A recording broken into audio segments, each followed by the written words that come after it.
Le 2 octobre dernier, la tempête Alex a ravagé les vallées de la Vésubie, de la Roya, de la Tinée, provoquant des inondations destructrices.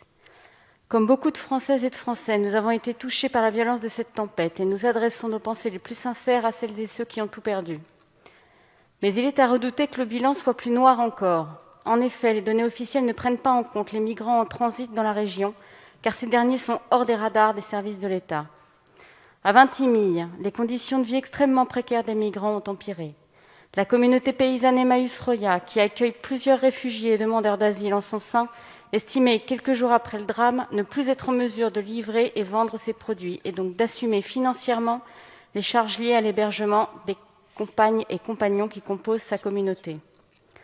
Ces intempéries se multiplient depuis des années. D'après le directeur des opérations de prévision Météo France, le réchauffement climatique est clairement en cause et ce type de phénomène sera de plus en plus dévastateur dans les années qui viennent.